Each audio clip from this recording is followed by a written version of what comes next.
فقد ضل سواء السبیل، پس وہ بٹک گیا سیدھے راستے سے۔ آیت سے مسئلہ نکلا بیجا سوال کرنا سوئی ادب ہے، اور سوئی ادب سلب ایمان کا باعث ہے۔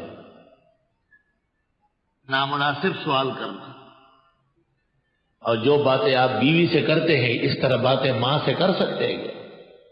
جو باتیں آپ ساتھی سے کرتے ہیں ایسی باتیں آپ استاد سے کر سکتے ہیں؟ ام تريدون ان تسألوا رسولکم کما سئل موسیٰ من قبل۔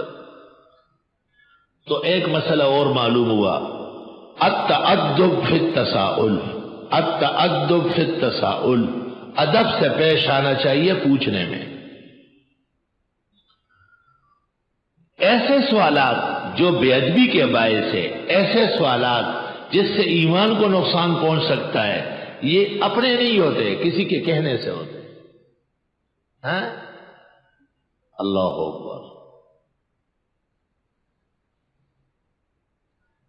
ود کثیر من اہل الکتاب، چاہتے ہیں بہت سارے اہل کتاب، کتابیں پڑھنے والے، لو یردونکم، کاش کہ لٹا دے تم کو، من بعد ایمانکم، تمہارے ایمان کے بعد، کفارا، کافر بنا کر۔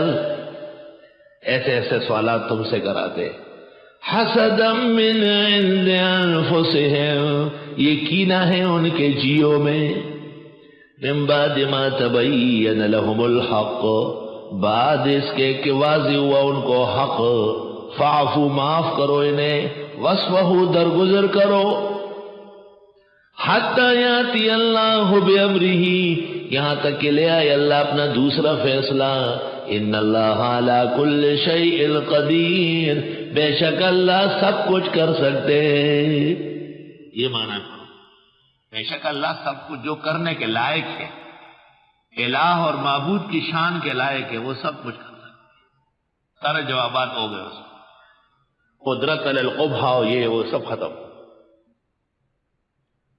ایک افواہ ہے، میں نے معاف کر دیا ہے، عتیق آیا تھا، عتیق، ہمارا بحد تجارت ہو وما کھانو، اب ٹائم نہیں تھا، میں آ رہا تھا پڑھانے، میں نے کہا چلو معاف، یہ افواہ ہے۔